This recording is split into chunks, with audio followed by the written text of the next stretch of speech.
First, I have to say that your ability to see and get people over the phone is a gift. So thank you. Thank you so much. I'm grateful for that. Appreciate you. Okay, so I started teaching at a local community college about 3 years ago. Started as an instructor. Recently got promoted to assistant professor, so that's exciting. Congratulations.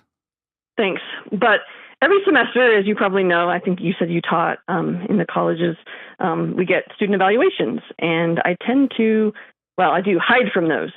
I read a few at the insistence of some friends over the phone with them. Anyway, I keep hiding from them. I don't want to read them. I'm too afraid of what they're going to say. And I have in the past read a couple that were, negative, and they sort of stuck with me forever. So I just want to know how to approach those. I've had some people tell me, hey, you don't need to read them, and other people say you should. So I just wondered what you had to say. Man, there's a lot there. And I think this is instructive, so I appreciate you calling. Backing out, I had somebody the other day at church just lean over and say, hey, how do you handle the mean comments? Right? Or, physicians who are racing in to save somebody's life, how do you handle now that they all have customer service scores, right?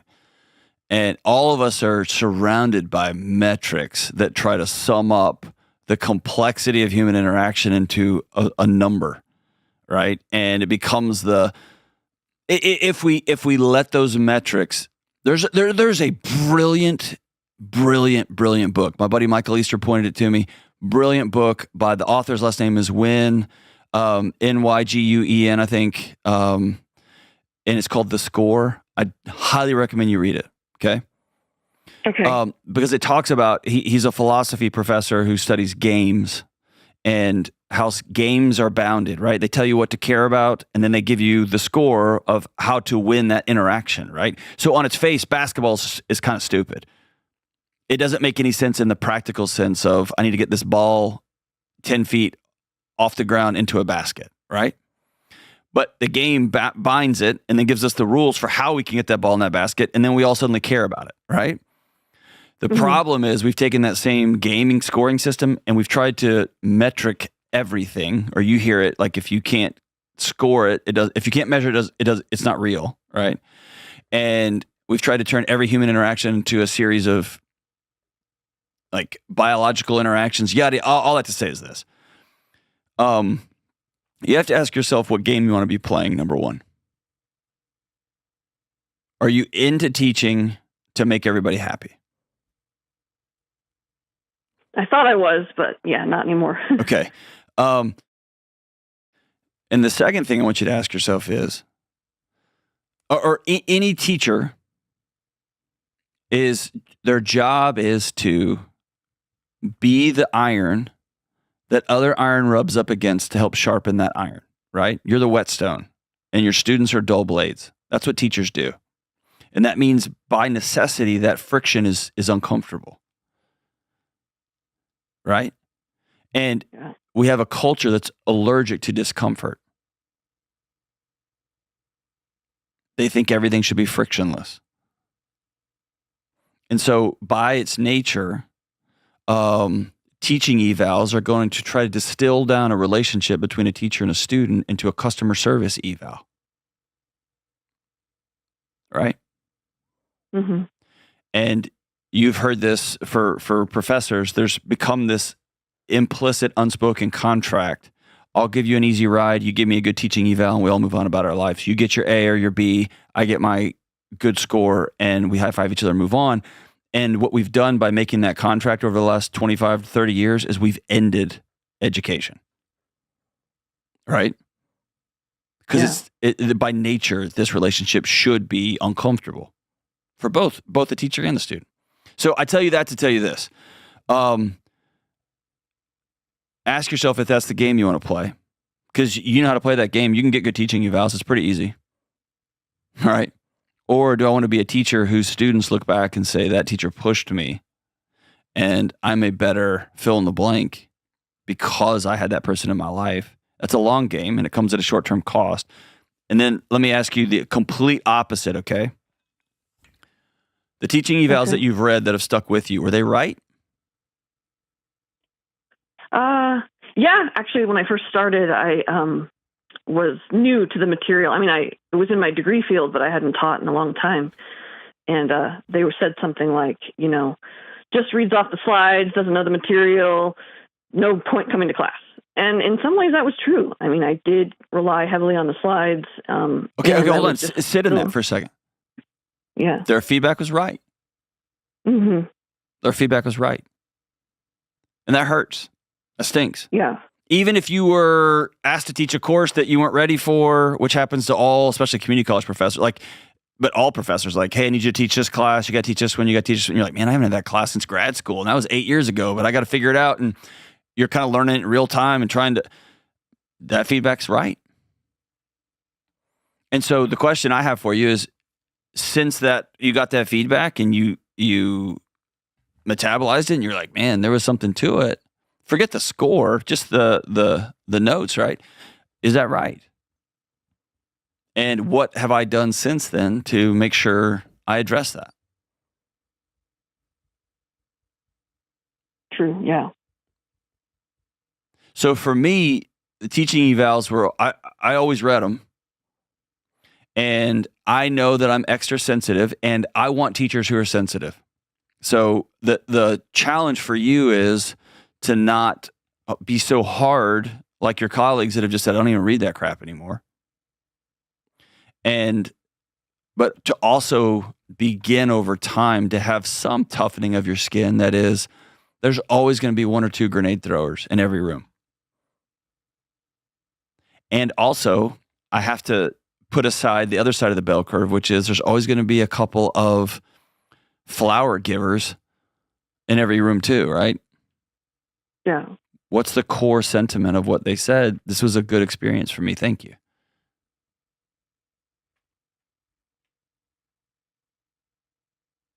But my deeper question for you is, how have you outsourced your self-worth? Because this is deeper than instructive feedback, or this has become a part of you. What is it about you as a teacher, as a professor, where you feel the need to outsource your self-worth to this new crop of strangers every semester? Yeah, it's a good question. I've always, I worked in industry for a while, and I even would be afraid of my boss's evaluation, even though, it was positive. It was always I just couldn't handle any kind of feedback that was criticism. It was hard. So let's rephrase that. Criticism causes a disproportionate response in my body. So first thing we're going to do is we're going to thank our body for trying to protect us. And we're not going to use words like can't. We're going to use words like, man, we're going to use curiosity words, not declarative statements. Why does my body try to protect me so much in these situations? And then get underneath that. What am I scared of? What story have I been given throughout my life that I'm always waiting for the other shoe to drop?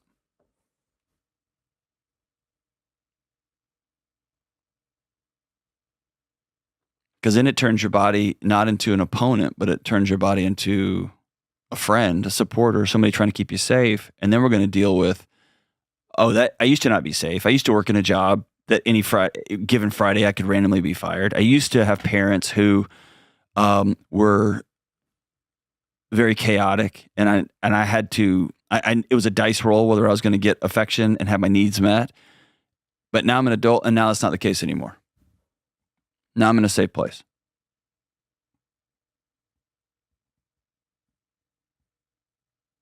Okay. Is that resonating? Yeah, definitely. You got real quiet on me. Tell me what you're feeling, what you're thinking. Just crying a little bit. Yeah. Oh, I don't want to make you cry. I'm sorry. No, it's good. I've had a lot of transition recently and stuff like that. So, and I've just started listening to Dave Ramsey, June 28th, and I got my finances in order, and I've actually gotten a lot more confidence. But I still, think about evaluations, and I get a little bit of pit in my stomach and go, can I read those? But I do think I can. I just need to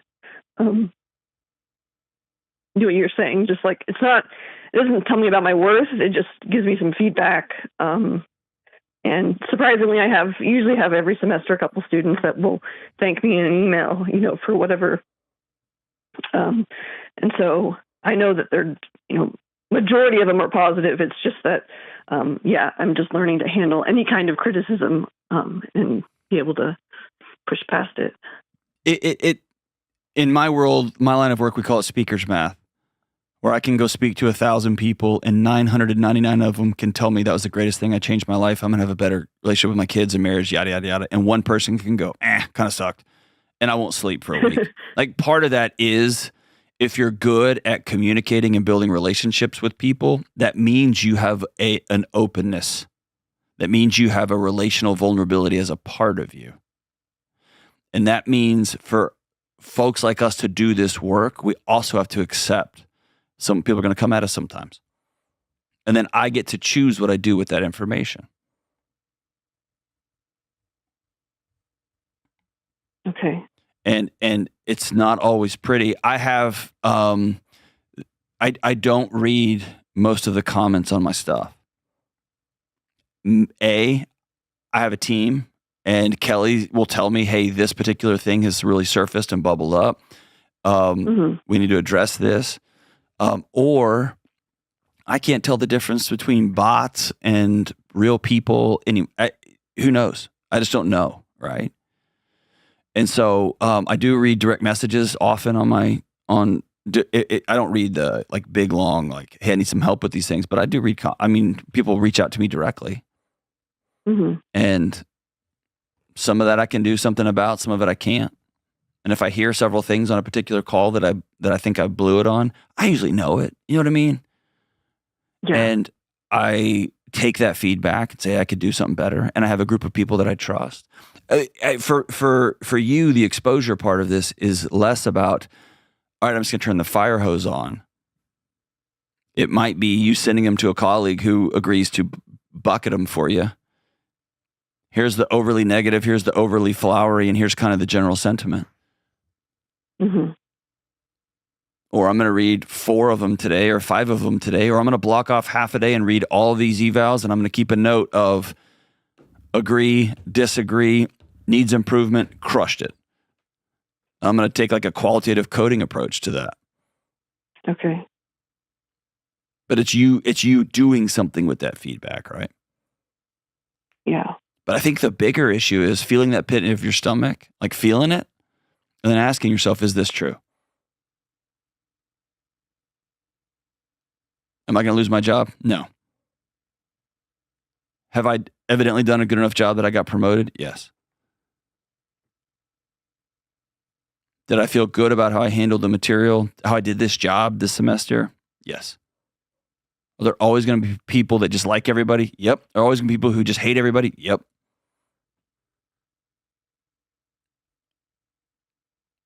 But the tension is the pathway here. So it's the discomfort. I'm going to head into it, but I'm going to head into it knowledgeable. Yeah. And what does that mean for you? That means don't read these at 10 o'clock at night after 2 glasses of wine on a Friday. Right? Don't read these at the end of a long, long, long day when you're already frustrated and exhausted. Set up a time to read them with 2 other colleagues at 9 a.m. when you'll all go through them together. Okay. Have a review party at your house where 2 other colleagues show up and bring coffee and pastries or whatever, and y'all get your laptops out and each read your own reviews to each other and use it as an iron sharpens iron thing, go back and forth with each other. At some events that I speak at, there's speaker scores. You get the whole talk gets distilled down into a number. Did I like it better than this person's? And that person may be more entertaining. This person may be more emotional. Everybody's crying in the audience. This person may have way better information, but it wasn't delivered in a compelling way. Those scores are fine and they're helpful and instructive. But what's more instructive is to then circle back around with the folks in that room and say, all right, given the event, given how you did, given this score, how do we think this went? And what can we do better next time? And what was perfect we need to keep for next time? That's all helpful. And it doesn't always feel good. Sometimes it feels awful. But it's serving a purpose for what am I going to do next? So hopefully that helps, Nicole. I've been right where you are, dude. I've been there. And this is for everybody, not just teachers. This is anybody whose entire job has been distilled down into a particular metric. And I got this from Wynn, and it's a great question to ask. Is this the game I want to be playing? Because you get to often answer that question how you best want to answer it. We'll be right back. I'm in a high conflict custody battle and divorce. It's been going on since February of last year. Oh my gosh. But it was a result of an affair for 5 years that I've known for the last 5 years, trying to fight for the marriage. The issue that I'm constantly coming across right now is my ex-wife's partner is encouraging my children, who are 8 and 5, to call him dad. And by reaching out to this partner's daughters on the advice of my lawyer, with all the stuff that we found, I'm constantly finding evidence. I'm trying to protect the kids, and I'm just trying to, it just seems like I'm always buried on the phone, trying to find the next thing on this guy, trying to find how I can protect my kids in the court system right now. And okay, hold on, brother. Yeah. Stay with me, okay? Yeah.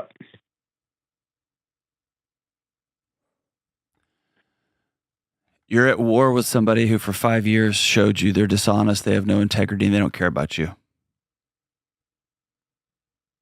So you're trying to keep the honorable rules of engagement while fighting somebody who has no scruples. And that person's hired mercenaries on their behalf who also have no scruples, who are weaponizing kids. And so I'm telling you that to tell you, you're in an unwinnable fight, and the smart thing to do when you're in an unwinnable fight is to back out of a fight. Okay? Okay. You're burying yourself financially.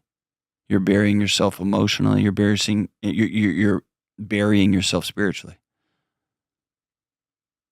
And the very thing you're scared of is about to come to fruition, which is when you're with your kids, they see an exhausted, panicked, burned out dad. And this other dude holding the lollipops for a child's nervous system is going to start to feel more appealing in the short term. I'm not going to give him that.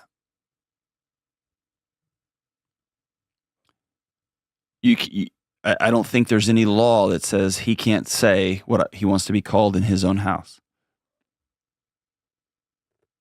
As gross as that is.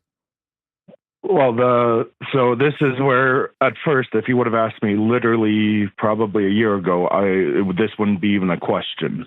But what happened is this guy started acting as a legal guardian.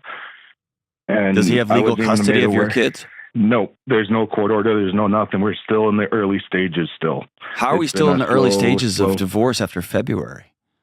Oh, the system had an overhaul in Canada as of January 1st or January 2nd of this year. We were trying to do it all through mediation and four-way meetings, and it didn't go successful. Now we're starting the next step. There's a whole process now with this new family law in Canada that we have to follow. I'm sorry, man. It's been a nightmare. And even all lawyers agree that this new system is horrible, but it's what we're dealt with right now. So, is there a way to call the police and say that an adult illegally signed their name to your kid's stuff? We dealt with that through the lawyers there, so they made it clear. No, I'm talking about through the legal system. Yeah, see, because my ex-wife granted that permission, essentially. So on her behalf, he was allowed to do this technically, but not in a court system. Like, this is definitely a strike on there from my understanding. And it was, to them, it was a one-time incident at this moment. There's been 2 other times that this has happened now, and we're pursuing unfortunately, through family law, it's just a little slow process. We're hoping in the next couple of months we'll be in court in front of a judge. Okay. But, so let me ask you this. Yeah. Now that you filed it and now that you figured it out, is constantly going back for more helping you show up as the man you want to be? I don't know if it's that or if it's just I have nothing better to do during the week. Like I'm trying to fight for 50-50 custody, and knowing what I know, it's hard to just stand by as a father. You're not standing by. You've done what you can. You've sent the orders to your mercenaries, your attorneys, and they're in a gut-wrenching, heartbreaking mess of a legal system. But I think you nailed it on the head. What must be true in your own life, knowing this is floating out there and knowing you've done everything you can up until this point, and knowing it might be 2 or 3 months before you sit in front of a judge and can tell your story, and know that the fate of your kid's well-being rests on this judge's shoulders, not on justice. And it sounds like it's a new system, so even your own lawyers are like, dude, you're one of the guinea pigs here. We're trying to figure this out. Knowing all of that, and that's real, and that's big, and that's a hovering shadow over your life. No question. But what that doesn't do is give you permission to not do the other things that keep you well and whole, so that in 3 months you show up as the best version of yourself in front of that judge. So that on the day in and day out interactions you have with your kids, they see your delight in them. Yeah. I know whenever I get them on the 3 weekends a month that I get them, it's definitely a relief in that, and I could definitely feel a lot different whenever I'm with them, at peace. Mm-hmm. So I don't know if it's rubbing off that way, or if they know exactly. How old are your kids, brother? Internals. They're 8 and 5. Okay. You're playing a 10 to 15 year game now. The situation you're in right this second is, I want to give them my full presence, my full love, all I've got when they're here. And when they're 18 and 21 and 25, I want them to have a felt lived experience that there was one adult on our team always, and it was Dad. Yeah. Right? You're not going to get short-term validation, short-term win, short-term whatever. In fact, it's going to go the opposite.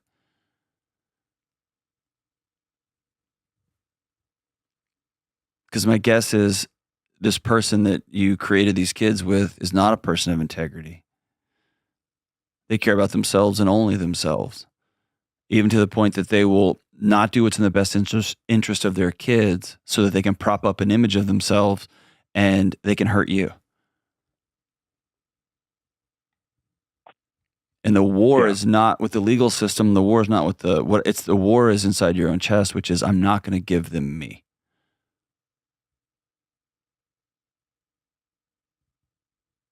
And for them to not get you, you're going to have to spend an inordinate amount of time seeking light, seeking laughter, seeking joy, seeking exercise, seeking things that bring you fulfillment from the inside out, because you're not going to get it from the outside in.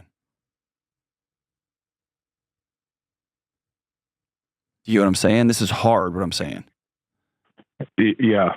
And you're going to have to let go of the shame of, I shouldn't have fought for this for 5 years. You're going to have to let go of the, I should have, I could have. All those things, all those stories have periods at the end of the sentence. The only thing that doesn't is whatever story you write starting today.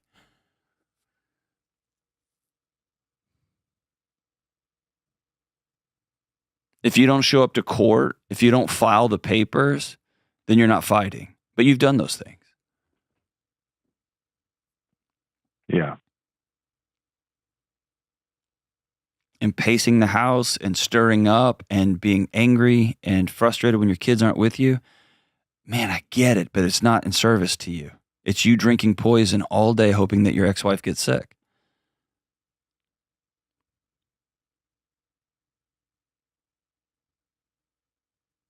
Yeah, you're right.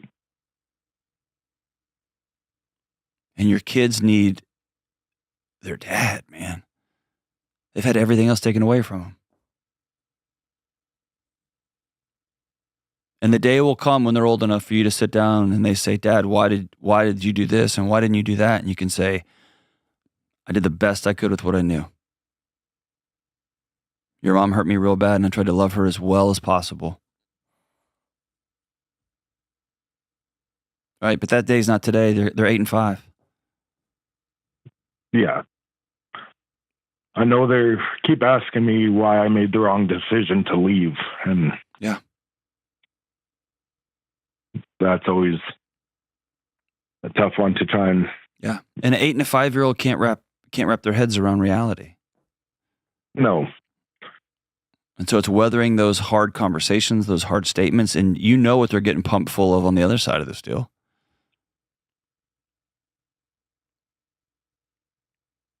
Yeah.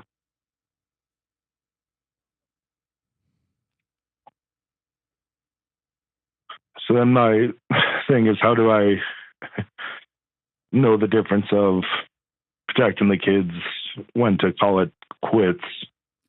And I'm not saying, let me rephrase what I said. I'm not saying calling it quits. I'm saying the hardest, like for the folks I know that work with high-end athletes, they always tell me the hardest thing for them is to get these athletes to rest. They've put in the workout that day. They've pushed their body to the limit, and they come home and they take a nap and they drink some electrolytes, and then they want to go do another workout. They want to do another stretching exercise or another functional move, and they're like, you need to just play video games. Your body's had enough today. And that's what I'm telling you. You've been fighting, man. And I want you to keep fighting, but I also want you to know when the fighting is actually wearing you out more than it's helping anything else. And it sounds like you've made your cases. You've found when this guy violated the law. You've handed that over to your attorneys. They're waiting for their moment in court. You're waiting for your moment in court. And so you've done your really brutal, hard workout. Let's rest. And if something pops up tomorrow where you got to spring to action, you'll be ready to rock and roll, man. If they say, we need more paperwork, we need more of this, we need another example of, got it, I'm in. But if your attorneys are regularly telling you, we've got what we need, we're just waiting on this ridiculous new system. No, actually, it's backwards there. He's just wanted to, he says, I should be I'm in the wrong line of work here. I should be a private investigator. He's quite impressed with everything I've gotten. Dude, any parent, mess with my kids and you'll find out what I'm made of, right? Oh, and that, so. But you've got your photos using your private detective. You got your photos. You got the smoking gun emails. Sitting out in front of that apartment for more hours, eating peanut butter sandwiches, trying to get more photos. Like, at what point is that helping you anymore? Yeah. Or if you came home and you just felt the emptiness and the silence in your home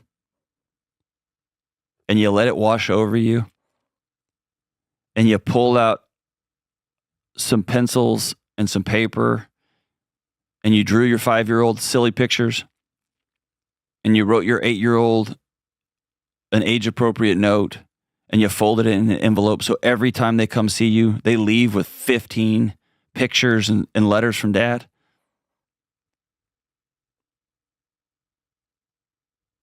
That would give you something to do with your energy and direct it towards where your heart's really broken, which is those kids are not in your life. It would help you begin to restore some of your own dignity. I keep my promises to myself. I write my kids a letter every day. And I'm just making that up, dude. It could be every other day. I don't want to put something on you. And also those kids would leave with a stack of stuff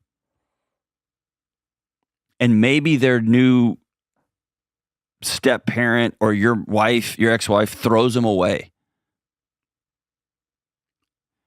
But man, they keep showing up and they get a stack every time. Y'all read them together, you go through them together, whatever. But they'll remember the stacks. And eventually it will dawn on them, hey, Mom, you keep throwing away my letters to Dad, like from Dad. Right? Yeah, it's a good idea. It's a long, long, long game.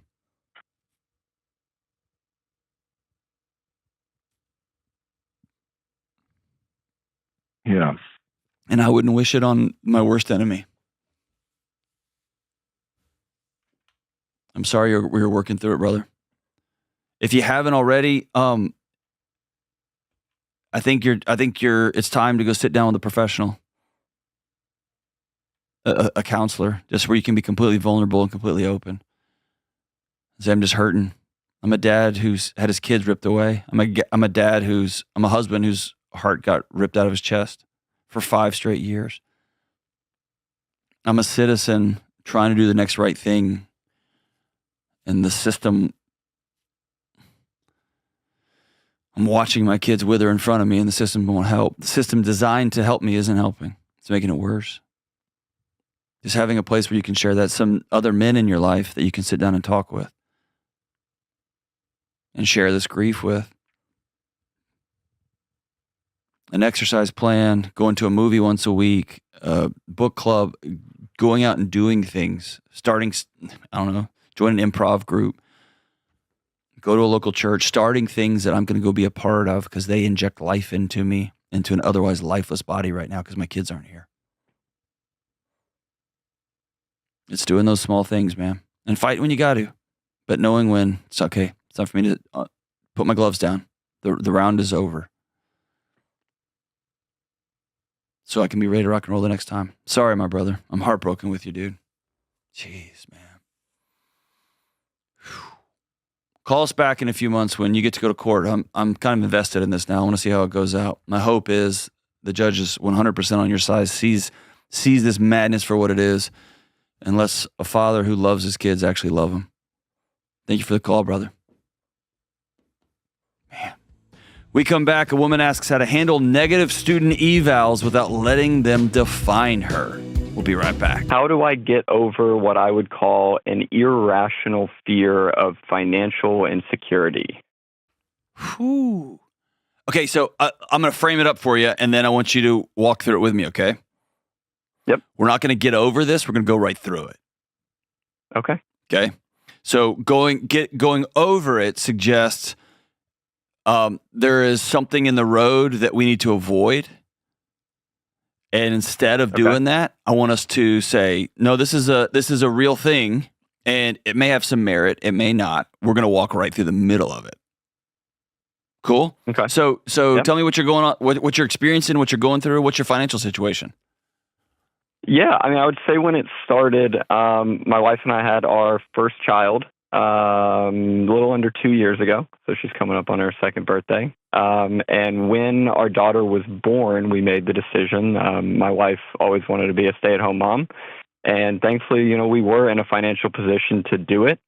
And technically speaking, I mean, things could not have gone better. We are in a good financial position on paper. I think I guess a short bit of context. I'm a financial advisor. Is what I do for work. Gotcha. So I see every day for the last 7 years people who were doing everything right, and then something went wrong. Give me an example.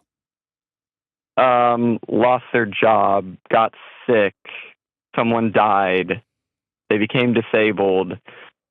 I live in Florida. A hurricane came. I mean, any number of things. And it seems like I've met so many people where everything was good and a couple of things went wrong, or they got a little off track, or they, started spending a little bit more thinking it wasn't going to be an issue. And 20 years later, they're sitting there relying on a Social Security payment, and, they're struggling to afford their medication. So, right. I have taken every logical step to put ourselves in a position, and my wife and I have together, to put ourselves in a position to not be there. And I think we've done a good job with it. But there's no number in the bank account or amount of insurance policies or a savings rate or anything that has really brought any peace of mind that if something happens to me, I want my wife and daughter to, continue to have a good life and not have to worry about money. Yeah. Where else in your life throughout, if you look back over the course of your life, where else has this sentiment popped up? Grades. Am I going to find somebody to marry? Athletic performance. Where else has this shown up? I think probably if I had to go to childhood, like my parents always had. I have one sibling, and if he got a C, he got a pat on his back. If I got a B, I got in trouble. Okay. So I was always held to, whether it was sports, whether it was academics, whether it was college, whether it was career. He's older than me, and I'm thankful my parents did this, but they still helped him out financially, and any sort of financial help from my parents ended the day I graduated from college. They said, hey, you can go do this. Okay. So it maybe, I guess, going back a little bit to that. So, and again, you and I could talk for a few hours on just kind of unpacking all of what you just said, but let's pretend for a moment that one of the stories buried deep inside your chest is the following. I'm only as good as my performance, and I'm essentially on my own. And then all of a sudden you get married, then all of a sudden you have a kid, and those two stories, those two people are anchored into you, and those two stories still play prominent in the way you see the world. They're still the glasses that you wear when you view the world. And so now you're a guy walking around. I will only be worth being loved. My wife and daughter will never be able to be okay unless I show up. And I'm only as good as my performance. And B, there's nobody coming for me. And if this thing goes down, I'm out. I'm dead. And now there's two other people in the car riding with me. Mm-hmm. That's a heavy, heavy burden to bear. And there's some semblance of truth in it. Both are true, right? Yeah. And layer on top of it, actually not on top of it, underneath it. I think this is dramatically under-talked about, and I know it is because of the people I sit with in my private life behind closed doors. A significant number of them are financial advisors, people who deal in the wealth of other people. And I've come to believe that y'all are first responders too. Right? And so if you're a first responder and most of your day is in an ER, or most of your day, like nobody calls the police when they're having a great day. Yeah. Nobody calls a fireman when they're having an awesome day. Nobody goes to the emergency room when they're having a great day. And when you live in those worlds, it's easy to come to believe. Nobody calls a lawyer when they're having a great day, right? So It's easy to come to, like, that becomes your world, that things are bad, things could go wrong, things could go wrong. And in essence, you have you get to peer over the edge of what could go wrong, but it becomes your everyday, day in, day out, all the time. And not to mention, you're not just talking about the clients you see, you're also talking about your colleagues' stories. You're also talking about no financial advisor could predict 7 years ago where we'd be now, and especially no advisor can pick where we're going to look like 7 years from now, right? Mm-hmm. And so there's a lot of risk and a lot of unknown. And so the challenge for you is going to be threefold. 1 and 2 is unhooking from these other stories. I'm worth being loved even if our net worth goes down. I'm worth being loved. My wife will still love me. I'll still be a good dad, even if we have to sell our house and move to a 1-bedroom apartment. Even I can be a great dad and not be good at this job. Oof. Right? And especially looking forward, I'm extrapolating out 5 years, 10 years. I have no insider knowledge. I'm making this up, okay? There has to be existential angst underneath this too, that AI is going to take a big part of my job. Who will I be? What will I do? And that fear can paralyze you, or that fear can spur you to, what are other things in this realm, in this world, that I can do to provide value, to put food on our table, to begin to expand the horizon of what I'm able to do to take care of myself and my family. Yeah. Right. Yeah. And so it can be a thorn that freezes you, or it can be a thorn that spurs you forward. But you can't change the fact that it's a thorn. And the third thing you have to do is to have, I'll give you the same recommendation I give the other folks that I talk to privately and that I tell every first responder. You have to have a group of friends that don't do what you do. You have to have a regular practice. Every one of my friends is in finance. I know they are. It's the same way as every policeman has friends that are policemen. Every military guy surrounds themselves with military folks. It's everyone in my world, in podcasting world, those worlds get so small, that's all you talk about. And you end up just talking about shares and YouTube clips and what about this and and you lose the zeal for why you got into the thing in the first place.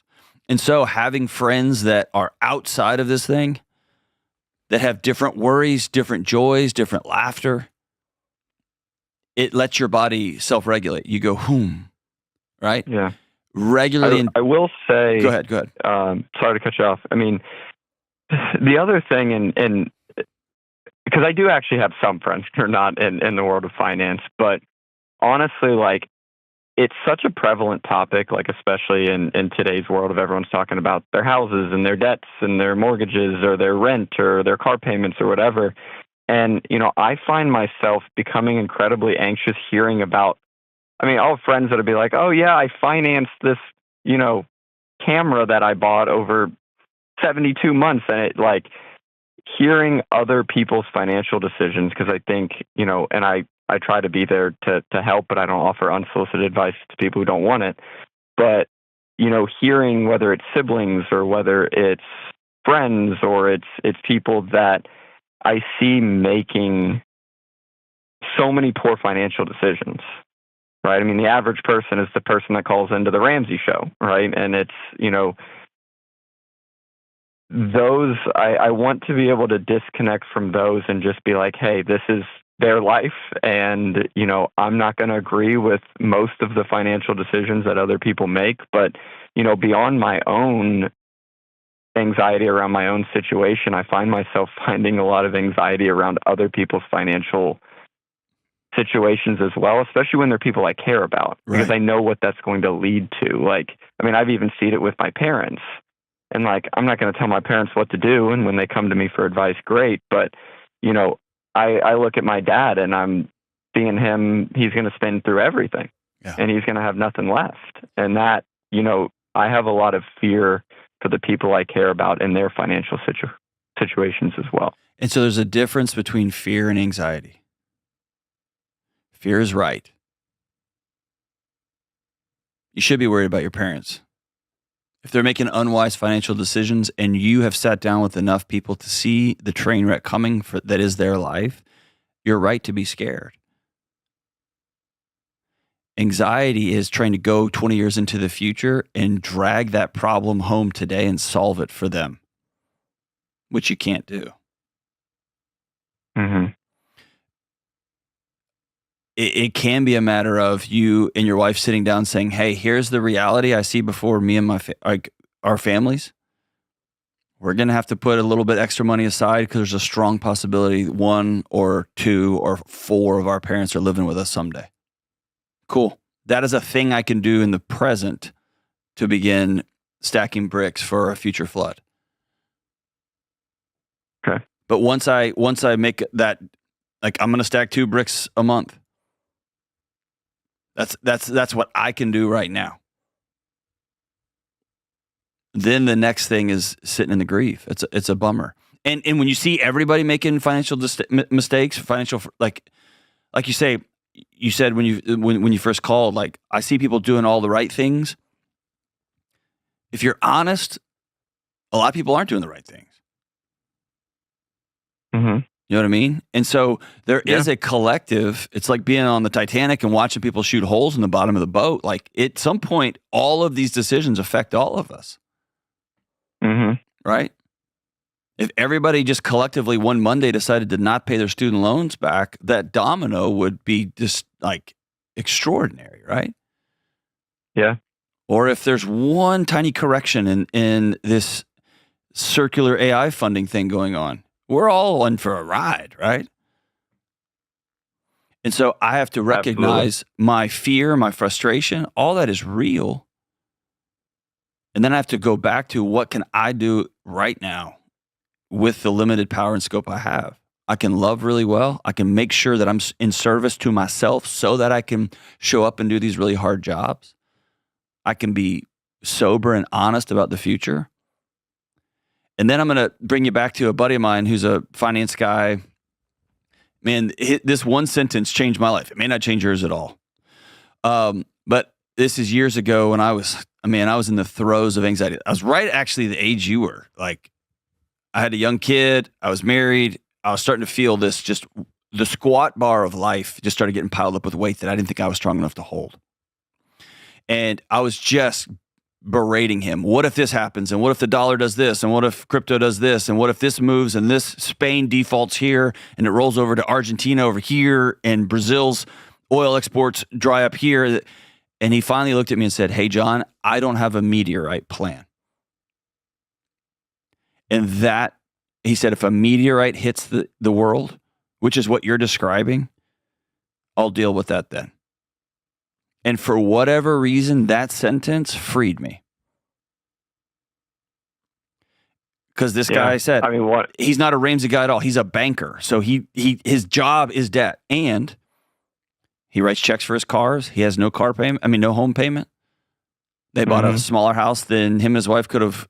They could have bought a 5X house than they live in now. And it's a really nice place they have now. And he paid it off. He paid it off with a 2.8 or whatever percent APR because he was saying, I am just clearing my side of the risk profile so that